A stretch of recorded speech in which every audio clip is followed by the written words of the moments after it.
Así que pasemos ahora en nuestras Biblias al séptimo capítulo del Evangelio según Juan. Después de estas cosas, Jesús caminó por Galilea. Porque él no quiso andar entre los judíos, porque los judíos procuraban matarlo. En este punto, Juan comienza el registro de los últimos 6 meses del ministerio de Jesús. Y entonces notarás cuánto tiempo y atención dedica John en los últimos 6 meses de su ministerio. Señalando el hecho de que Jesús ya no camina tan abiertamente en el área de Judea entre los judíos. De hecho, por los otros registros de los evangelios, sabemos que en ese momento Jesús subió primero con sus discípulos a la zona de Tiro y Sidón. Luego pasamos por la colina hasta Cesarea de Filipo, que está al pie del monte Hermón. Subió al monte Hermón donde fue transfigurado. Y por supuesto, allí en Cesarea de Filipo, la gran confesión de Pedro. Ahora él está nuevamente en el área de Galilea, y se mantiene bastante alejado de Jerusalén, excepto por el registro que recibiremos aquí en el capítulo 7 al capítulo 10 cuando descienda para la fiesta de los tabernáculos, y luego cuando descienda para la visita final, la fiesta de la Pascua, 6 meses después cuando es crucificado. Entonces, en este punto, estamos entrando en los últimos 6 meses del ministerio de Jesús antes de la crucifixión. Ahora, la fiesta de los tabernáculos de los judíos estaba cerca. La fiesta de los tabernáculos era la fiesta en la que recordaban la preservación de sus padres por parte de Dios durante los 40 años de vagar por el desierto. No podrían haber sobrevivido. 1 millón de personas no habrían podido sobrevivir 40 años en el desierto. No hay forma de que el desierto pudiera soportar esa cantidad de personas que había en ese momento. No más, excepto que el Señor lo había provisto. Pero Dios proveyó. Los guió de día con una nube, de noche con una columna de fuego. Y les proporcionó codornices. Les proporcionó maná. Les proporcionó agua de la roca. Y entonces fue un tiempo de celebración de la provisión milagrosa de Dios para sus padres al guardarlos durante esos 40 años de vagar por el desierto. Y así estaba cerca esta fiesta de los tabernáculos, que tuvo lugar en el 10º mes de nuestro calendario, el 7º mes del calendario judío. Y sus hermanos le dijeron, ¿por qué no sales de aquí y vas a Judea, para que también tus discípulos vean las obras que haces? Los hermanos aquí sin duda se refieren a los verdaderos medio hermanos de Jesús. Santiago y Judas, Simón, y han aparecido en otra ocasión en esta historia cuando vinieron con María a rescatarlo de la multitud. Y en este punto, no creen en sus afirmaciones. Pero están diciendo, ¿por qué no bajas a Judea, para que vean tus obras y crean? Porque no hay hombre que haga algo en secreto, y él mismo busca ser conocido abiertamente. Si estás haciendo estas cosas, muéstrate al mundo. Y de ahí este aliento de sus hermanos. Porque tampoco sus hermanos creían en él. Entonces Jesús les dijo, mi tiempo ni mi tiempo aún no ha llegado. Pero el tuyo ya está aquí. Jesús habla ahora mucho de su hora. Cuando habla de su hora, está hablando de la cruz misma. Ahora está hablando solo de la temporada, es decir, la temporada de revelación. Están diciendo, ¿por qué no bajas y te revelas? ¿Sabes? En lugar de esconderte en secreto, muéstrate abiertamente. Y él dice, aún no ha llegado la temporada, pero la vuestra ya está aquí. Y el mundo no puede odiarte a vosotros, pero me odia a mí, porque doy testimonio del que sus obras son malas. Subid, pues, a esta fiesta, y yo todavía no subiré a la fiesta, porque aún no ha llegado mi tiempo. Y cuando les hubo dicho estas palabras, se quedó allí en Galilea. Pero cuando sus hermanos estaban subió, entonces él también subió a la fiesta, pero no abiertamente, sino como si fuera en secreto. Y entonces los judíos lo buscaron en la fiesta y dijeron, ¿dónde está? Y hubo mucha murmuración entre la gente acerca de él. Había una marcada división entre ellos. Algunos decían que es un buen hombre. Y otros decían, no, está engañando al pueblo. Sin embargo, nadie hablaba abiertamente de él por miedo a los judíos. Entonces ya existía la amenaza del liderazgo contra Jesús. Ya estaba declarado que si alguno reconociera que era el Mesías, sería expulsado de la sinagoga. Y esta división, Jesús había tocado y sanado a mucha gente. Y entonces decían, es un buen hombre. Y los demás dicen, oh no, es un engañador. Está engañando al pueblo. Y así surgió esta controversia y Cristo se convirtió en un personaje muy controvertido. Y fue una especie de bullicio en la fiesta de los tabernáculos. Todo el mundo hablaba de él. Todo el mundo se preguntaba por él. Y hubo un verdadero revuelo entre la gente que se había reunido. Hacia la mitad de la fiesta, Jesús subió al templo y enseñaba. Él no estaba. Allí evidentemente al comienzo de la fiesta, o al menos no apareció hasta aproximadamente la mitad de la fiesta después de aproximadamente 3 días, y los judíos se maravillaron diciendo: ¿Cómo sabe este hombre letras sin haber aprendido nunca? ¿Cómo sabe este hombre que el acento de los eruditos es lo que dicen? En aquella época también tenían ese acento sofisticado de los intelectuales. Muy parecido a lo que escuchamos de los chicos de Abad. Había cierto acento de sofisticación que era algo exclusivo en las filas universitarias. Y aquí Jesús empezó a hablar con ellos con ese acento del intelectuales. Y decían: ¿cómo aprendió ese acento sin haber ido a la universidad? ¿Cómo sabe este hombre las letras, si nunca las ha aprendido? Y Jesús les respondió y dijo: mi doctrina no es mía, sino el que me envió. ¿Queréis saber cómo aprendí? La doctrina no es mía, es del que me envió. Y Jesús nuevamente declara: he sido enviado aquí. Si alguno quiere hacer su voluntad, conocerá la doctrina, ya sea de Dios o si hablo por mi propia cuenta. El que habla de sí mismo busca su propia gloria, pero el que busca su gloria, el que lo envió, así es, y no hay injusticia en él. Ahora Jesús está haciendo algunas afirmaciones bastante dramáticas aquí. Está diciendo: si yo viniera y comenzara a hablar de mí mismo, sería porque estoy buscando mi propia gloria, porque eso es lo que hace una persona que busca la gloria. Habla de sí mismo. Se jacta de sí mismo. Pero si vengo buscando la gloria del que me envió, entonces lo mismo es cierto, ese testimonio es cierto, él no busca gloria para sí mismo, busca gloria para el que envió. Él, y no hay en él injusticia. Ahora, dentro de un rato, Jesús los va a desafiar mientras entran en esta disputa. Y él dijo: ¿quién de ustedes puede convencerme de pecado? ¿Quién de ustedes puede señalarme un pecado que he cometido alguna vez? Vaya, de ninguna manera podríamos decir eso, ¿verdad? De ninguna manera podríamos hacer este tipo de afirmación. No hay injusticia en mí. Y entonces estas son afirmaciones bastante radicales de que Jesús está haciendo delante del pueblo. Él dijo: no os dio Moisés la ley y sin embargo ninguno de guarda la ley. Entonces, ¿por qué vas a matarme? Algo interesante. Lo estaban acusando, claro, y la cosa sigue enconada. La última vez que estuvo allí, recordarán que estaba en el estanque de Betesda, y le dijo al cojo que tomara su camilla y caminara. Y el cojo tomó su camilla y comenzó a caminar, y los judíos lo agarraron y le dijeron: día de reposo, porque llevas tu camilla. Y él dijo: el tipo que me curó me dijo que tomara mi cama y caminara. Y ellos dijeron: ¿quién fue? Él dijo: no lo sé. Entonces Jesús más tarde encontró al hombre en el templo y le dijo: ya sabes, sigue tu camino y no peques más.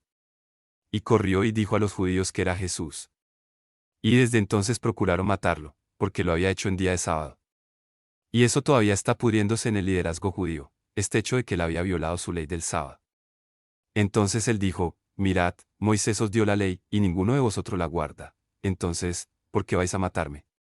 Nosotros estuvimos en Israel hace unos 3 años, y había algunos jóvenes judíos, en la parte norte de Israel, que habían recibido a Jesucristo como su Señor y Salvador, y estaban teniendo estudios bíblicos y adoración en sus hogares en una de las pequeñas áreas que hay en el norte de Galilea. Y estaban bajo severa persecución por parte de la comunidad judía. De hecho, mientras estábamos allí, algunos de los jóvenes de la Liga de Defensa Judía entraron o de una de las comunidades entraron y destrozaron su casa, los golpearon, tomaron y rompieron su refrigerador y rompieron todos sus muebles y simplemente hicieron pedazos su casa porque eran cristianos y en lo que respecta a los judíos, eran traidores que habían abandonado el judaísmo según su forma de pensar y habían recibido a Jesucristo. Entonces habíamos oído hablar de estos cristianos y los habíamos invitado a venir y compartir con nuestro grupo. Tuvimos algunos guías que eran todos dulces y sonrientes y hablaban de Jesús y Jesús hizo esto y el Señor hizo esto y todo. Y fueron guías muy dulces y agradables. Y algunos de la gente en la gira incluso pensó que estaban cerca de la salvación. Y cuando este joven se levantó para hablarle a nuestro grupo sobre ser judío y haber aceptado a Jesús, primero que nada dijo: antes de hablarles y compartir con ustedes mi amor por Jesús como mi Mesías, primero me gustaría decir algo para mis amigos aquí. Y comenzó a hablar en hebreo. Y en el momento en que comenzó a hablar, fue como si vertieran agua helada sobre los guías judíos. Fue como si de repente se quitaran una máscara y sus sonrientes. Los rostros se volvieron y había odio. Hubo un crujir de dientes. Hubo amargura. Fue realmente tenso. De hecho, estaban a punto de rasgarse la ropa y agarrar piedras y apedrear al niño. Y pensé: ¿qué les está diciendo? Ya sabes, que está generando tal reacción. Este hombre que en ese momento era el jefe de las fuerzas de defensa israelíes en el norte de Israel, y un querido amigo nuestro, que realmente es una persona tranquila y nada religiosa. Aunque es judío, no lo es en absoluto. Religioso. Un gran tipo y un líder muy respetado en el norte de Israel. Estaba con un grupo de hombres del kibutz. Y mientras este joven les hablaba en hebreo, estos hombres del kibutz se enojaron tanto que comenzaron a decir entre ellos: matémoslo cuando se vaya de aquí esta noche. Vamos a matarlo. Y estaban realmente dispuestos a matarlo. Y este amigo nuestro, Yoram, les dijo en hebreo: guardan ustedes el sábado.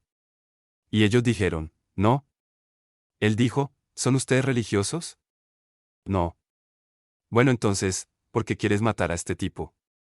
Simplemente porque dice que cree que Jesús es el Mesías. Y pudo convencerlos de que no lo mataran. Porque les mostró que en realidad no eran religiosos. ¿Cuál es tu gran problema? ¿Cuál es tu problema, sabes? ¿Por qué quieres matarlo? No eres nada religioso. Eres un tipo con una patada religiosa. Entonces, ¿cuál es tu problema? Pero aquí es interesante. Jesús dijo: mirad, Moisés os dio la ley, pero ninguno de vosotros la cumple. Entonces, ¿por qué intentas matarme? ¿Por qué crees que violé tú? Ley del día de reposo. Tú mismo no estás cumpliendo la ley. Y entonces el pueblo respondió y dijo: tienes un demonio. ¿Quién va a matarte? Y Jesús respondió y les dijo: he hecho una obra y todos os maravilláis. Por tanto, Moisés os dio la circuncisión. No porque sea de Moisés. En realidad, precedió a Moisés. Provino de Abraham, pero era de los padres. Es decir, vino del padre Abraham. Y en el día de reposo circuncidáis al hombre. Ahora se refiere nuevamente a este milagro en sábado. Ven que he hecho un milagro, me maravillo entre vosotros y estáis todos molestos porque fue en días de reposo, refiriéndose al incidente en el estanque de Betesda donde determinaron qué punto lo íbamos a matar. Como lo hizo en el día de reposo. Así que mira. Moisés dio la ley de la circuncisión, no porque realmente fuera un Moisés. Provino de Abraham. Pero si él. 8. El día en que el niño iba a ser circuncidado resultó ser el día de reposo. Adelante, circuncídalos de todos modos, aunque sea sábado. Así que si un hombre en sábado día recibir la circuncisión para que la ley de Moisés no sea quebrantada. Estás enojado conmigo porque he sanado completamente a un hombre en el día de reposo. He hecho una obra de Dios en el día de reposo. Haces la obra de Dios de la circuncisión en el día de reposo. Porque estás tan enojado conmigo por haber sanado completamente a un hombre en el día de reposo. No juzguéis según las apariencias, sino juzgad con justo juicio. Ese es un buen consejo. ¿Cuántas veces somos culpables de juzgar por las apariencias? Oh, he cometido errores tan horribles a juzgar por las apariencias. Tengo juzgado tan erróneamente a juzgar por las apariencias. De hecho, he sido muy injusto en algunos de mis juicios porque juzgaba por las apariencias. Él dijo: no juzguéis por las apariencias, juzgad con justo juicio. Entonces dijeron algunos de los de Jerusalén: ¿no es este a quien buscan para matar? Pero mira, él habla con valentía y no le dicen nada. ¿Saben realmente los gobernantes que este es el mismísimo Mesías? Habían llegado a creer que él es el Mesías. ¿Cómo será? Conocemos a este hombre, ¿de dónde viene? Pero cuando venga el Mesías, nadie lo sabrá. ¿De dónde viene? Esa era una tradición que habían desarrollado de que el Mesías iba a aparecer repentinamente de la nada, algo así como Superman, simplemente, ya sabes, del cielo. Es un avión quemado. Noten al Mesías y de repente él está parado aquí en medio de ustedes. Y sienten que esa idea probablemente se desarrolló a partir del 53 capítulo de Isaías que decía: ¿y quién declarará su generación? Es decir, ¿quién va a contar su ascendencia y todo eso? Ya sabes, ¿quién puede declarar su generación? De repente aparece aquí en escena. Nadie sabe de dónde vino, pero aquí está, de repente en medio de nosotros. Entonces, dijeron: ¿crees que los gobernantes están llegando a creer que él es el Mesías? Oye, sabemos de dónde vino este tipo. Y cuando venga el Mesías, nadie sabrá de dónde vino. Entonces Jesús, mientras enseñaba, clamó en el templo, diciendo: vosotros me conocéis, y sabéis de dónde vengo. Y yo no he venido por mí mismo, sino que el que me envió, a quien vosotros no conocéis, es verdadero. Tú puedes conocerme. Tú puedes saber que crecí en Nazaret, pero no conocéis quién me envió. Pero yo le conozco, porque de él soy, y él me envió. Y observen una y otra vez, Cristo declara el hecho de que había sido enviado. estaba aquí en una misión. Entonces trataron de llevárselo, pero no hombre le impuso las manos, porque aún no había llegado su hora. Esta es la primera vez que leemos esta frase, excepto que Jesús en la primera parte dijo, a María, aún no ha llegado mi hora. Pero aquí está el comienzo ahora de muchas veces donde vamos a leer, su hora aún no había llegado. Esa es la hora de la crucifixión dentro de aproximadamente 6 meses. Y mucho del pueblo creyó en él y decía, cuando venga el Mesías, hará más milagros que estos que este hombre ha hecho. Y oyeron los fariseos que el pueblo murmuraba tales cosas acerca de él, y los fariseos y los principales sacerdotes enviaron alguaciles para prenderle. Sintieron que este es el momento. Tenemos que hacer algo. Y entonces enviaron agentes para arrestarlo. Entonces dijo Jesús a ellos, todavía un poco y yo estaré con vosotros. Y luego voy al que me envió. Y me buscaréis y no me encontraréis. Y donde estoy yo no podéis venir. Ahora le está hablando en todo tipo de tiempos. Observe los diferentes tiempos en los que está hablando aquí. Y la razón por la que está hablando en tantos tiempos es porque trascendió el tiempo. Él siempre estuvo viviendo en el eterno. Y por su trascendencia del tiempo, hablaban muchos tiempos. Y Jesús dijo, todavía un poquito y estoy con tú. Y luego voy al que me envió. Me buscaréis y no me encontraréis. Me buscaréis, no me encontraréis y donde yo esté no podréis venir. Hablando, me buscaréis y me encontraréis, pero donde yo estoy no podéis venir. Puedes ver las diferentes posturas aquí. Porque estoy en lo eterno. Entonces los judíos dijeron entre ellos, ¿a dónde va? Que no podemos encontrarlo. Irá él a los dispersos entre los paganos y les enseñará. ¿Los gentiles? ¿Qué clase de dicho es? Esto que dijo, me buscaréis y no me encontraréis, y donde yo estoy no podéis venir. ¿De qué está hablando? Y luego, en el último día, aquel gran día de la fiesta, Jesús se puso de pie y clamó diciendo, si alguno tiene sed, venga a mí y beba. El último día, el gran día de la fiesta, habría sido el 8º día de la fiesta porque la pieza de los tabernáculos duró 8 días. El último día, el gran día de la fiesta, sin duda allí en el monte del templo, se reunieron miles de personas. Para esta fiesta. Era uno de los 3 días festivos principales en el calendario judío cuando todos los varones adultos debían venir y presentarse ante Dios. Según el historiador Josefo, durante la época de Cristo se reunían en Jerusalén hasta 2,5 millones de personas para estas fiestas. Y entonces puedes imaginar la gran multitud de personas en el monte del templo. Ahora hubo una acción simbólica significativa que tuvo lugar cada día de la fiesta. Mientras el sacerdote llenaba los cántaros de agua en el estanque de Siloé y cantaba él. Salmos Halal, sube las escaleras desde el estanque hasta el área del monte del templo, y ante el pueblo vierte estos cántaros de agua, dejándolos chapotear sobre el pavimento. Para recordarle al pueblo que cuando sus padres estaban muriendo en el desierto, Dios los preservó mediante la milagrosa donación de agua de la roca cuando Moisés la hirió. Y así, el agua tenía una parte simbólica muy importante en la fiesta de los tabernáculos. Se dieron cuenta de que sus padres estaban a punto de ser exterminados, pero Dios los preservó y los salvó mediante el agua de la roca. Y entonces Jesús, en este último día, el gran día de la fiesta, clamó, si alguno tiene sed, venga a mí y beba. La sed a la que Jesús se refiere no es una sed física o una sed emocional, sino esa profunda sed en el espíritu del hombre por Dios. En lo más profundo de cada hombre hay esa sed, esa necesidad de una relación significativa con Dios. Y no me importa quién eres o cuál es tu origen o dónde estás, cada hombre en el fondo tiene sed de Dios, hay personas que tratan de tapar él. Intentan cubrirlo con una fachada. Intentan montar un espectáculo, un acto, una exhibición. Intentan poner una especie de fachada grandiosa como la que yo hice. No hay problemas. No necesito ninguna ayuda. Puedo hacerlo por mi cuenta. Pero en lo más profundo de nuestro ser hay un clamor por una relación significativa con Dios. Un ejemplo clásico es esa pequeña niña en el pozo allí en Samaria que era tan inteligente, elegante e inteligente en sus respuestas con Jesús, hasta que finalmente le quitó la máscara y le dijo, sí. Has dicho la verdad cuando dices que no tienes marido, porque en realidad has tenido 5 maridos, y el hombre con el que vives actualmente nunca se molestó en casarte. Y le había estafado, se quitó la máscara y ella dijo, Señor, percibo que usted es un profeta. Nuestros padres dicen que debemos adorar a Dios en estas montañas, y usted dice en Jerusalén. Pero, ¿dónde puedo encontrar a Dios? Oye, en lo profundo de cada corazón, esa es la pregunta. ¿Dónde puedo encontrar a Dios? El hombre tiene sed en su espíritu de Dios. Ahora, A menudo tratamos de llenar esta sed con cosas físicas, pero nunca funciona. La razón detrás de la manía del placer en los Estados Unidos hoy es que la gente está tratando de satisfacer de alguna manera la profunda sed espiritual interior. La gente trata de satisfacerlo con experiencias emocionales y realmente esa es una de las grandes causas del abuso de drogas.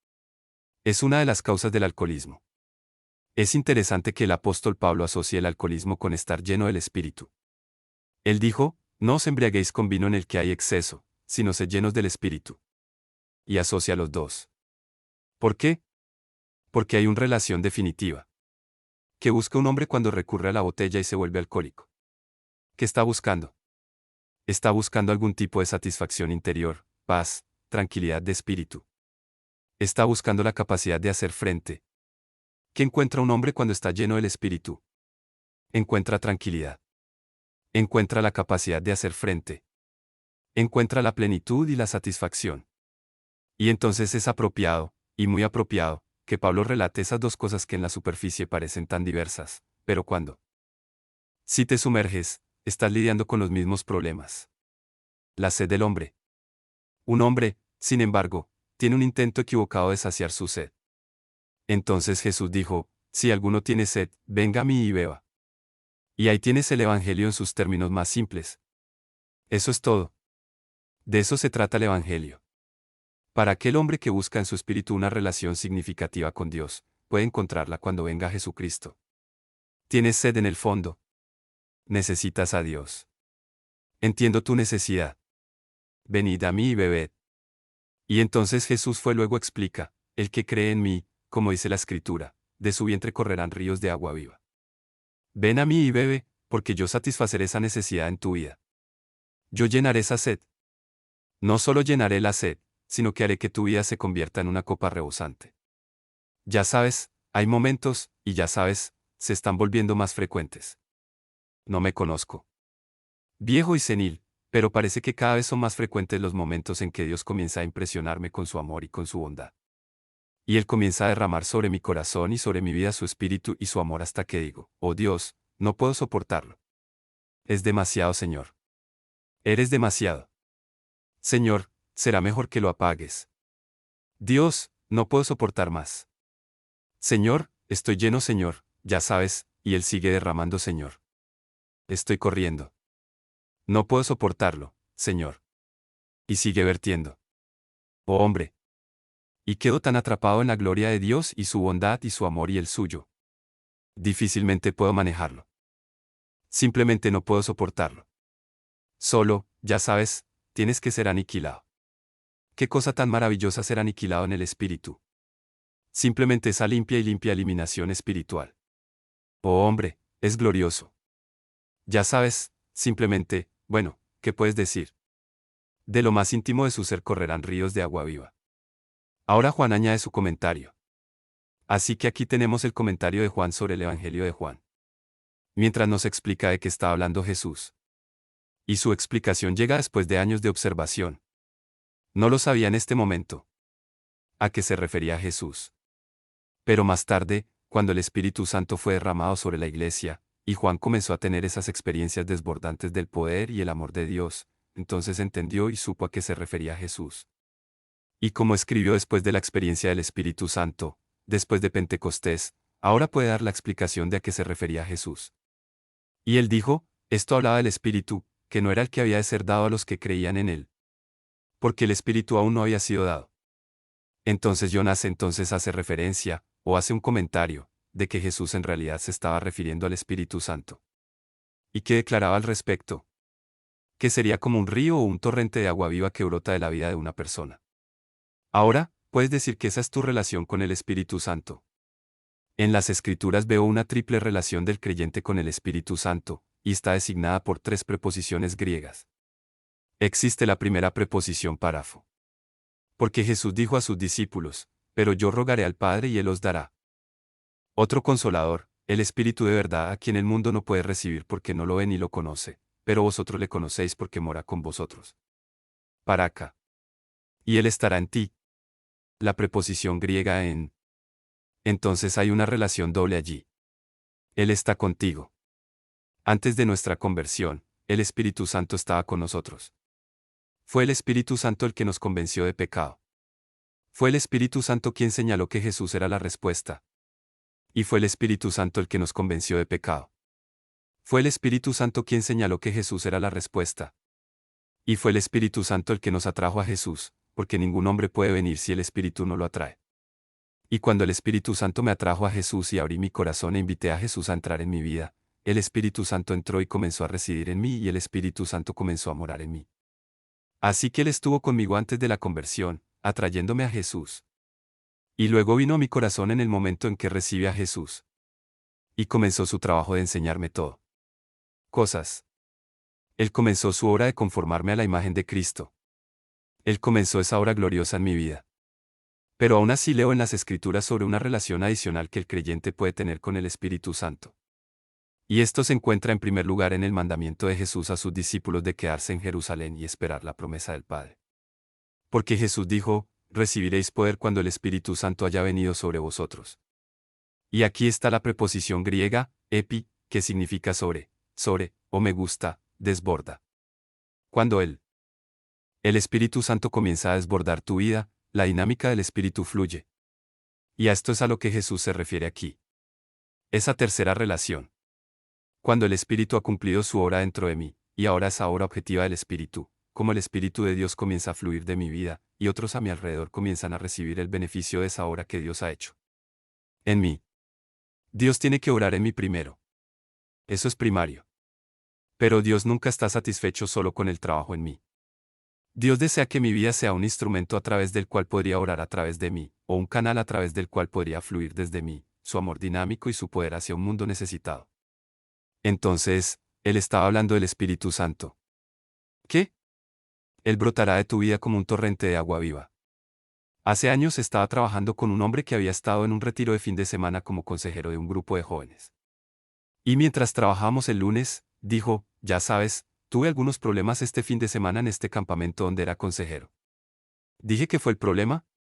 Él dijo, bueno, uno de los oradores estaba hablando con los niños allí y les decía, ahora, mientras estás aquí en el campamento, estás teniendo experiencias maravillosas de acercarte a Dios y estás siendo lleno del Espíritu Santo de Dios.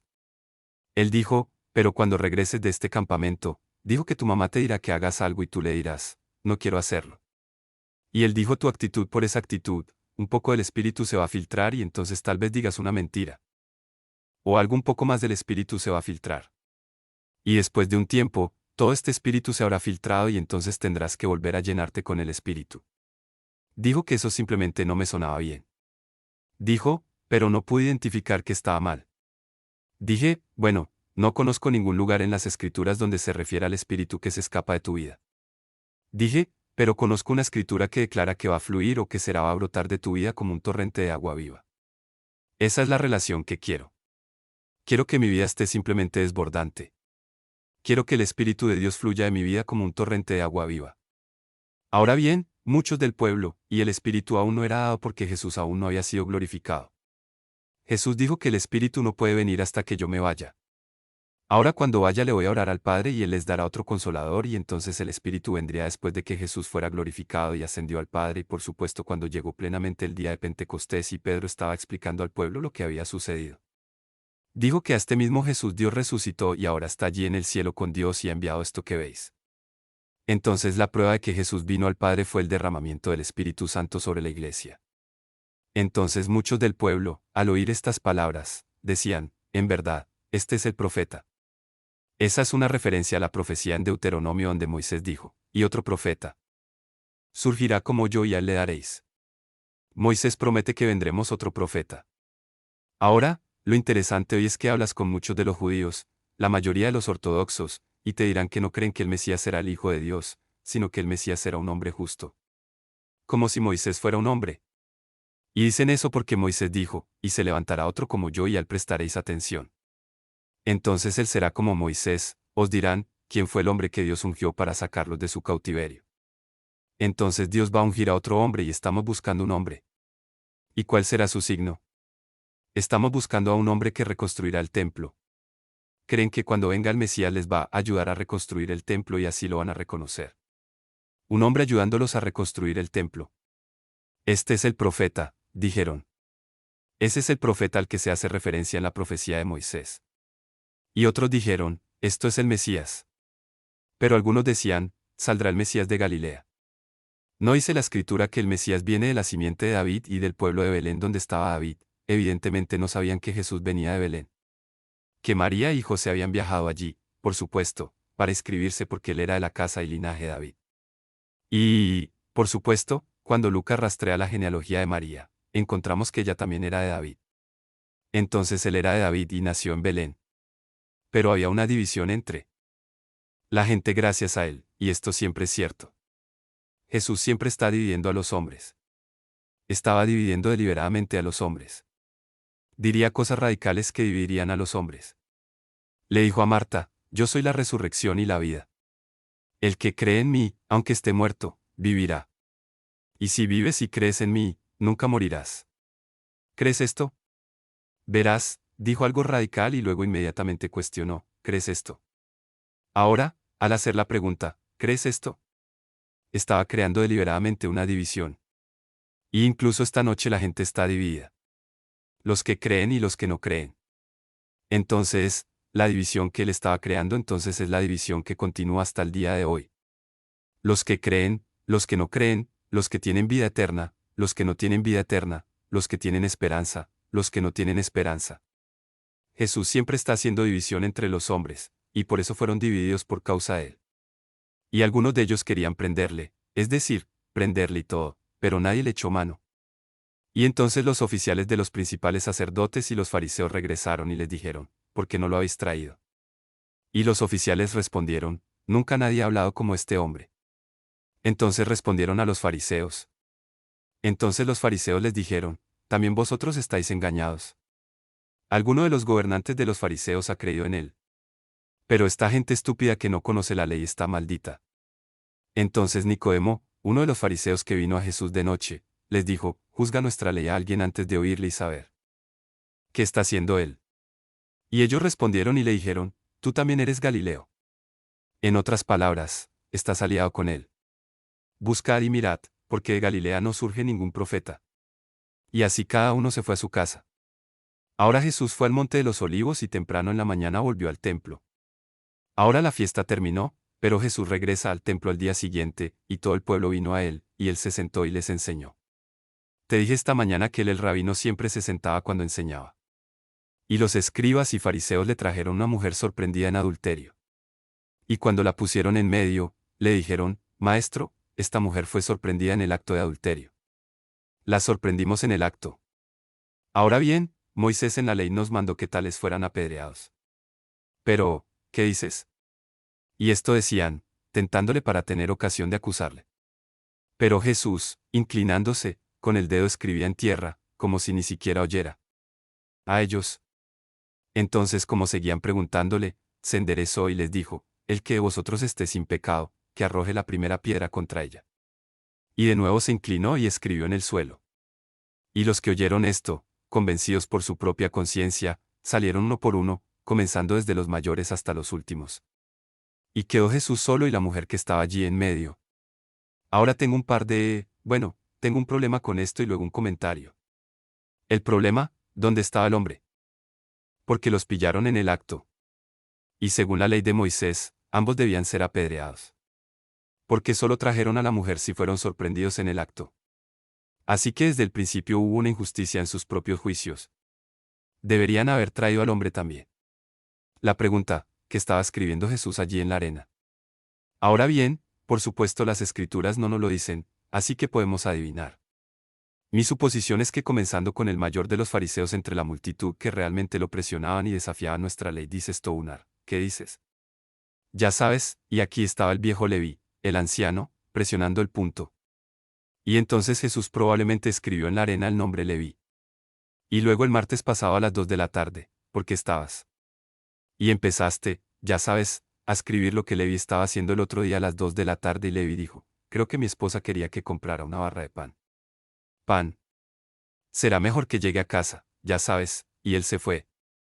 Dice que fueron condenados uno a uno. Entonces Leví se ha ido, le escribe a Simón. Y él comienza a escribir uno de los pecados de Simón del día anterior más o menos. Simón se avergüenza y se pone nervioso y se marcha. Y así, desde el mayor hasta el más joven, Jesús comenzó a escribir sus nombres y a escribir las cosas que habían estado haciendo. Porque todos fueron condenados uno a uno en su propia conciencia. Y fueron saliendo uno por uno, comenzando desde el mayor hasta el menor, hasta que no quedó más que la mujer. Y cuando Jesús se levantó de nuevo, simplemente agachó la cabeza y simplemente empecé a escribir, ya sabes. Finalmente, cuando se levantó de nuevo, no vio a nadie más que a la mujer. Él le dijo, mujer, ¿qué pasó con tus acusadores? Ningún hombre te ha condenado. Y ella dijo, ningún hombre, Señor. Y Jesús le dijo, yo tampoco te condeno. Ve y no peques más. Eso es algo importante. Ve pero no olvides el último. Y no peques más. No es solo una licencia. Jesús dijo, Dios no me envió al mundo para condenar al mundo, sino para que el mundo por mí sea salvo. Y el que cree no es condenado. Así que aquí tenemos a una mujer sorprendida en el acto de un pecado capital según la ley mosaica. Pero Jesús le dice, yo no te condeno. Porque Él no vino a condenar, vino a salvar. Y allí demostró su glorioso ministerio. Buscando y salvando lo que se perdió. Ella no necesitaba ser condenada. Necesitaba ser salvada. No necesitamos que nos condenen. Necesitamos ser salvos. Ahora, a medida que avancemos en Romanos 8 los jueves por la noche, pronto llegaremos a esa interesante pregunta retórica. ¿Quién es el que condena? Es cierto que los cristianos viven bajo mucha condenación. Pero, ¿quién es el que condena? Si tú, como hijo de Dios, vives bajo condenación, es porque Jesús te está condenando. Dios nos ayude a liberarnos de esta imagen estereotipada de Dios que tenemos de esperar que hagamos algo malo para que Él pueda borrarnos. Muy a menudo transponemos la imagen de Santa Claus a Dios. Como si Dios fuera Papá Noel y todas nuestras oraciones fueran solo para recibir buenos regalos de Él. Dime qué. ¿Quieres hoy? ¿Qué quieres para Navidad, chiquito? Y entonces la oración es solo para obtener de Dios todas las cosas que queremos. Pero al trasladar esa imagen, también lo vemos haciendo una lista y revisándola 2 veces, para descubrir quién es malo y quién es bueno. Y como sabemos que hemos sido malos y nos sentimos culpables por nuestros pecados, sentimos que Dios nos está condenando. ¿Quién es el que condena? Pablo no declara quién condena. Solo declara negativamente quién no condena. Él dijo, es Cristo quien ha muerto, sí. Más bien ha resucitado y está incluso a la diestra del Padre intercediendo por nosotros. Él no nos está condenando. Él está intercediendo por nosotros. Y Jesús no condenó al pecador. A esta mujer le dijo, ni yo te condeno. Simplemente ve y no peques más. Entonces Jesús les habló otra vez, diciendo, yo soy la luz del mundo, y el que me sigue no andará en tinieblas, sino que tendrá la luz de la vida. Él dijo, yo soy el pan de vida. Ahora les declarando, yo soy la luz del mundo. Él es haciendo afirmaciones radicales. El que me sigue, no andará en tinieblas, sino que tendrá la luz de la vida. Entonces los fariseos le dijeron, tú das testimonio de ti mismo, y por eso tu testimonio no es verdadero. Respondió Jesús y les dijo, aunque doy testimonio de mí mismo, mi testimonio es verdadero. Porque sé de dónde vengo y a dónde voy, pero no podéis decir de dónde vengo ni a dónde voy. Vosotros juzgáis según la carne, y yo no juzgo a nadie. Y sin embargo, sí juzgo, mi juicio es verdad, porque no estoy solo yo, sino yo y el Padre que me envió. Y nuevamente, insistiendo en la demanda, el Padre me envió. También está escrito en vuestra ley que el testimonio de 2 hombres es verdadero. Yo soy un eso da testimonio de mí y el Padre que me envió da testimonio de mí. Entonces le dijeron, ¿dónde está tu Padre? Y Jesús respondió, no me conoces ni a mí ni a mi Padre, porque si me hubieras conocido, también habrías conocido a mi Padre. Y estas palabras habló Jesús en el tesoro, como enseñaba en el templo. Y nadie le echó mano, porque aún no había llegado su hora. Entonces Jesús les dijo otra vez, yo me voy, y vosotros me buscaréis, y moriréis en vuestros pecados, porque a donde yo voy, vosotros no podéis venir. Entonces los judíos dijeron, se va a suicidar. Porque dice, a donde yo voy no podéis venir. Y él les dijo, vosotros sois de abajo, y yo soy de arriba. Eres de este mundo. Yo no soy de este mundo. Por eso os dije que moriréis en vuestros pecados. Porque si no creéis que yo soy, en vuestros pecados moriréis. Note nuevamente qué declaraciones radicales y pesadas está haciendo Jesús. Quiero decir, ahora está poniendo las cosas en orden. Les está declarando muy claramente la verdad. Es la verdad. Si no crees en Él, vas a morir en tus pecados. Porque Dios ha hecho provisión para el perdón de nuestros pecados, pero esa provisión es creer en Jesucristo. Y si no crees en Él, vas a morir en tus pecados. Crees en Él, entonces no hay provisión y morirás en tus pecados. Y si mueres en tus pecados estás perdido. Y entonces Jesús simplemente está enfrentándose a estos tipos ahora. Él está diciendo, tú eres de abajo, yo soy de arriba. Entonces le dijeron, ¿quién eres? Y Jesús les dijo, lo mismo que os dije desde el principio. Y tengo muchas cosas que decir y juzgar de vosotros, pero el que me envió es veraz, y yo hablo al mundo lo que he oído de él. Y ellos no entendieron que les hablaba el Padre. Y entonces Jesús les dijo, cuando has levantado al Hijo, y por supuesto ese término levantado es el término que se refiere a la cruz. Entonces Él en realidad está diciendo, cuando me levantéis en la cruz, o cuando crucificéis al Hijo del Hombre, entonces sabréis que yo soy, y que no hago nada por mí mismo, sino como mi Padre me ha enseñado, yo hablo estas cosas. Y el que me envió está conmigo, y el Padre no me ha dejado solo, porque hago siempre lo que le agrada. Qué declaración tan notable. Capaz de hacer. Oh, desearía poder hacer esa declaración. Después de solo un día, desearía poder hacer esa declaración. Siempre hago aquellas cosas que le agradan. Ahora, el Padre testificó eso. Él dijo, este es mi Hijo amado en quien tengo complacencia. Jesús dijo, no hay injusticia en mí. Yo hago siempre las cosas que le agradan. Y en un poquito va a decir, ¿quién de ustedes puede convencerme de pecado o mostrarme un pecado que he cometido? Yo hago siempre las cosas que le agradan. Él pronunció estas palabras y muchos creyeron en él. Y luego dijo, entonces Jesús dijo a los judíos que creían en él, si permanecéis en mi palabra, seréis verdaderamente mis discípulos. Tú crees en mí, ahora solo continúa en mi palabra. Y si lo hacéis, entonces sois realmente mis discípulos. Y conoceréis la verdad, y la verdad os hará libres. Y ellos le respondieron y dijeron, descendencia de Abraham somos. Nunca estuvimos esclavizados por ningún hombre. Justo en este momento estaban esclavizados por Roma, pero no lo hicieron. Reconocer eso, y ese fue uno de sus problemas. Continuamente se rebelaron contra la autoridad romana y finalmente, en el año 70 DC, la nación fue completamente aniquilada. Debido a esta actitud, no estamos esclavizados a nadie. Y esa actitud trajo la destrucción de la nación en la revuelta del año 70 DC, cuando los romanos enviaron a Tito con sus legiones y ellos vinieron y simplemente aniquilaron a la nación misma. Pero es interesante el espíritu de esta gente. Somos la simiente de Abraham. No estamos esclavizados por ningún hombre. Jesús dijo, ya sabéis, conoceréis la verdad. La verdad hacerte libre. ¿Cómo dices que serás libre? Jesús les respondió, de cierto os digo, que todo aquel que practica pecado, siervo es del pecado. Dices que eres libre, pero si cometes pecado. Pecado, eres un siervo del pecado. La Biblia nos dice que cualquiera que nos sometemos a siervos para obedecer a sus siervos, llegamos a ser ya sea de pecado para injusticia o de obediencia para vida eterna. Ahora bien, es interesante cuán rápido una persona puede convertirse en esclava del pecado. Es interesante cuán rápido el pecado puede apoderarse de la vida de una persona y comenzar a controlarla. Si te entregas a ti mismo, a tu cuerpo, al pecado, este puede dominarte de tal manera que te conviertas en su esclavo. Y hemos visto personas esclavizadas por el pecado.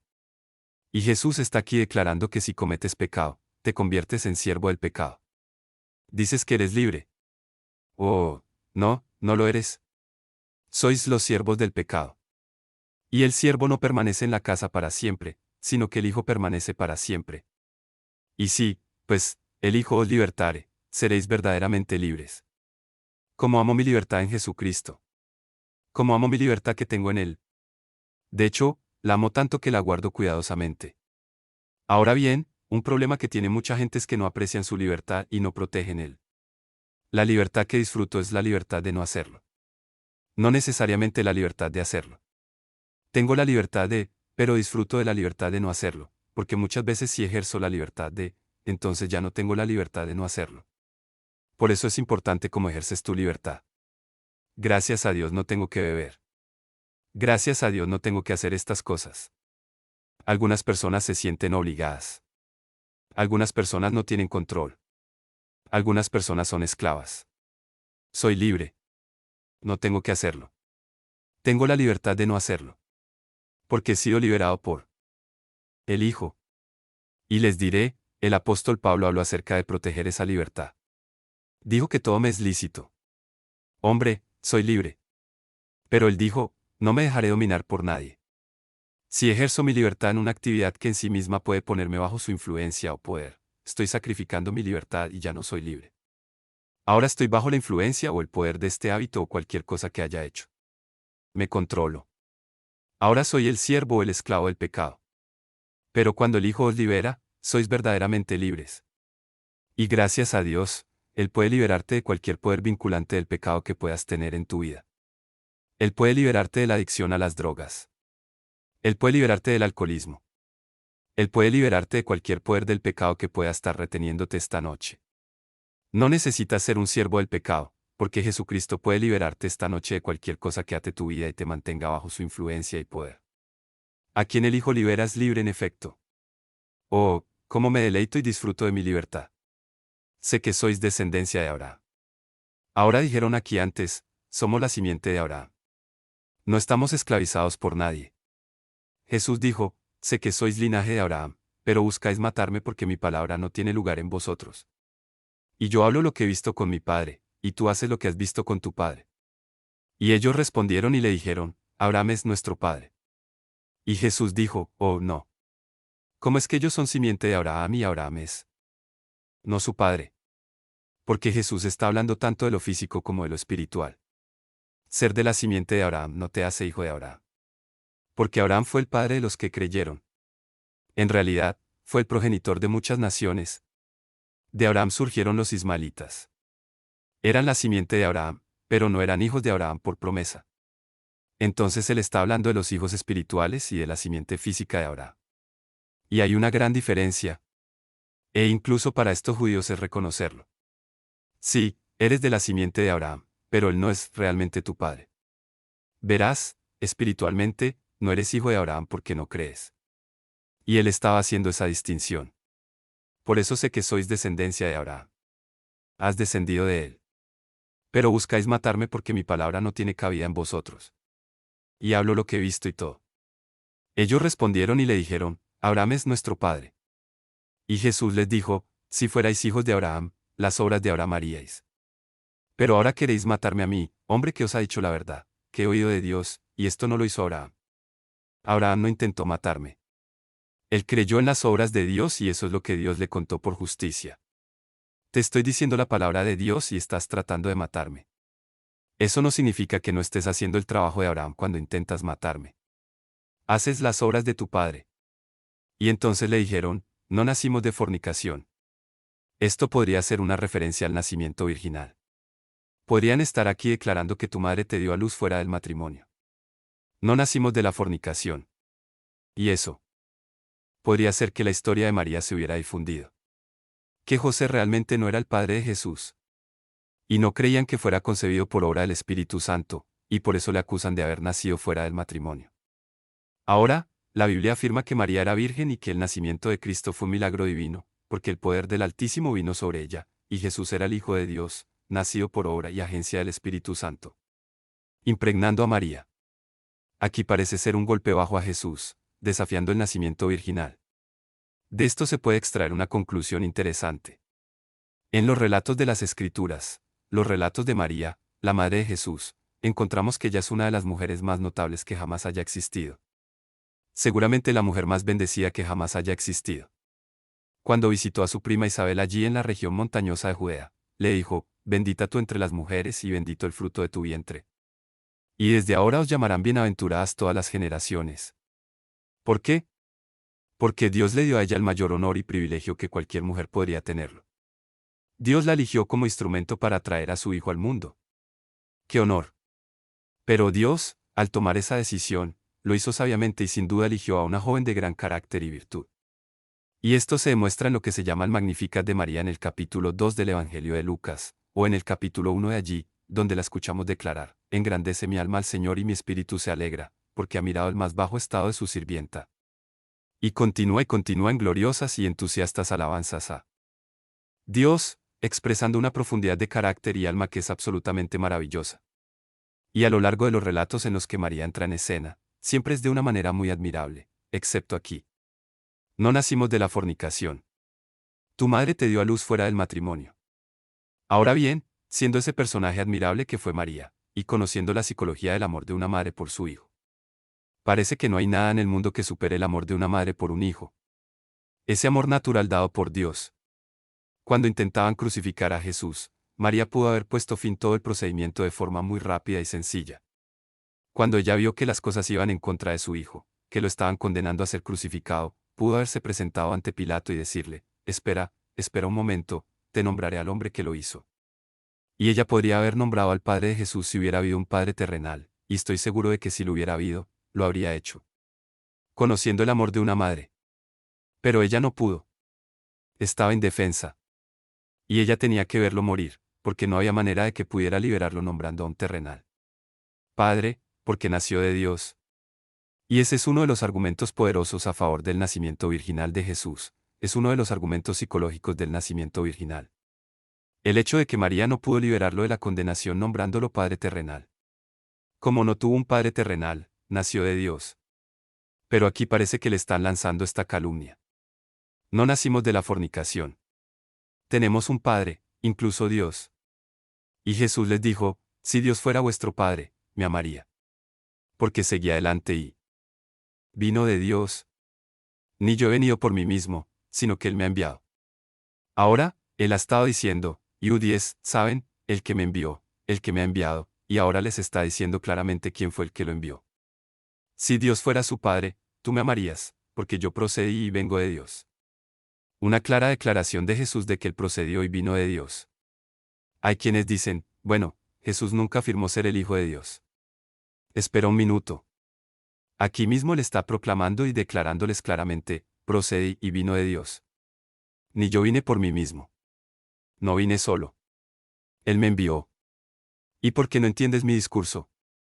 Incluso porque no puedes escuchar mi palabra. Porque sois de vuestro padre el diablo. Dijeron que tenemos a Abraham por padre. Y luego dijeron, tenemos un padre, es decir, Dios. Y Jesús dijo, oh no, Dios no es vuestro padre, pero vosotros sois de vuestro padre el diablo. Y los deseos de tu padre harás. El deseo de Satanás de destruir a Jesús, lo vas a hacer. Era un asesino del principio.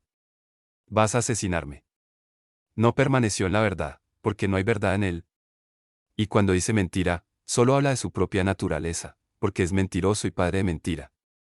Y porque os digo la verdad, no me creéis. ¿Quién de ustedes puede convencerme del pecado?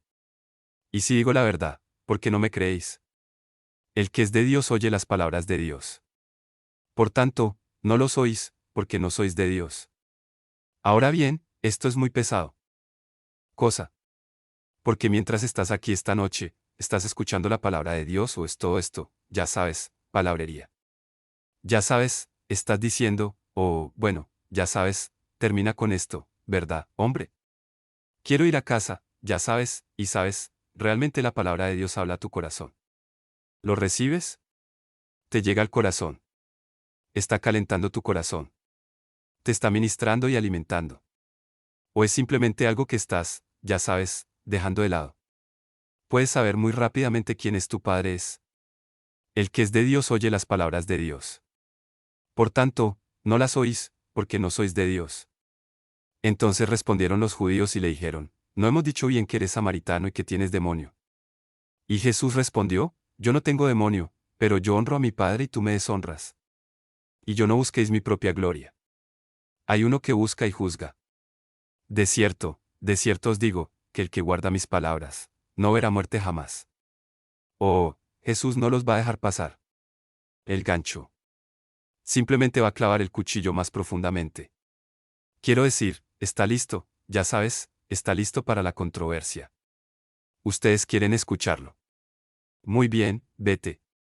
Vamos a por ello, ya sabes. Y ahora esta declaración radical. Si un hombre guarda mi palabra, nunca verá la muerte. Entonces los judíos le dijeron, ahora sabemos que tienes demonio, porque Abraham y los profetas han muerto. Y decís, el que guarda mi palabra, nunca probará la muerte. A menudo se malinterpretaba a Jesús porque hablaba de cosas espirituales y estas. La gente solo podía pensar en términos de cosas materiales. Y hay una definición bíblica de muerte y una definición material de muerte. Y desde una definición material humana, la muerte es la separación de la conciencia de un hombre de su cuerpo. Si le hacen el electrocardiograma a una persona y obtienen una lectura plana, no hay ningún movimiento, y 24 horas después le hacen nuevamente el electrocardiograma y todavía hay una lectura plana. Sí, entonces, lo que hacen a menudo, desconecten y observen los electrocardiógrafos. Si aún persiste un movimiento plano, la persona está clínicamente muerto. Significa que no hay ninguna actividad en el cerebro. El cerebro o la conciencia de la persona ha desaparecido. No hay actividad cerebral. Está muerto. Su conciencia ahora está separada o ha abandonado su cuerpo. Ahora bien, una definición espiritual de muerte es la separación de su conciencia de Dios. De modo que la Biblia dice que si una persona vive solo por placer, está muerta mientras aún vive. Verás, si el placer es tu Dios, si el placer es tu objetivo principal, si vives simplemente por el placer, entonces tu conciencia está separada de Dios. Así, tú están muertos. Aunque todavía puedas estar vivo desde un punto de vista físico, estás muerto porque tu conciencia está separada de Dios. Dios no está en tu conciencia, dice la Biblia. Entonces Jesús, haciendo referencia a esa definición espiritual. Si un hombre guarda mis dichos, nunca verá la muerte. Nunca estaré conscientemente separado de Dios. Mi conciencia podrá abandonar este viejo cuerpo, pero no estaré muerto. Entonces seré más consciente de Dios que nunca, porque estaré justo en la presencia de Dios. Muy vivo. El que guarda mis palabras nunca verá muerte. Lo creo completamente. Creo que algún día mi conciencia abandonará este cuerpo y la gente leerá en el periódico que Chuck Smith murió. Esos son malos informes. Inexacto por decirlo menos. Inexacto, por decirlo menos. Para registrar con precisión, deben escribir, Chuck Smith se mudó de una tienda de campaña decrépita y gastada a una hermosa mansión nueva. No estaré muerto. Estaré muy vivo allí en la presencia de Dios en su reino eterno. Porque sabemos que cuando este tabernáculo terrenal se deshaga, tendremos un edificio de Dios no hecho por manos, eterna en los cielos. Así que nosotros, que estamos en estos cuerpos, gemimos muchas veces, deseando fervientemente salir, no para ser un espíritu incorpóreo, sino para pasar a ese nuevo cuerpo que está en el cielo. Porque sé que mientras viva en este cuerpo, estaré ausente del Señor. Por eso prefiero estar ausente de este cuerpo que estar presente con el Señor. Así que un día me mudaré de la tienda a la casa. No muerto. Se acaba de cambiar. Los judíos le dijeron, ahora sabemos que tú tenemos un demonio porque Abraham está muerto y los profetas. Y decís que el que guarda mi palabra, nunca probará la muerte. Ahora, hicieron una suposición equivocada sobre Abraham. ¿Recuerdas a Jesús cuando estaba hablando con los saduceos y les hizo la pregunta? Ellos eran los que no creían en la resurrección ni en los espíritus ni en los ángeles. Jesús dijo, porque cuando Dios habló a Moisés en la zarza ardiente, dijo, yo soy el Dios de Abraham, de Isaac y de Jacob. Él no es el Dios de los muertos, sino de los vivos. Ellos hicieron una suposición errónea cuando dijeron que Abraham estaba muerto. Abraham estaba muy vivo en ese momento. De hecho, estaba consolando a todos los que esperaban al Mesías. Lucas capítulo 16, y el pobre fue llevado por el ángel al seno de Abraham, donde estaba consolando a los que esperaban. Entonces, ¿eres tú mayor que nuestro padre Abraham, que murió, y que los profetas que murieron? ¿A quién te haces tú mismo? Y Jesús respondió, si me honro a mí mismo, mi honor es nada. El que me honra es mi Padre, de quien decís que es tu Dios.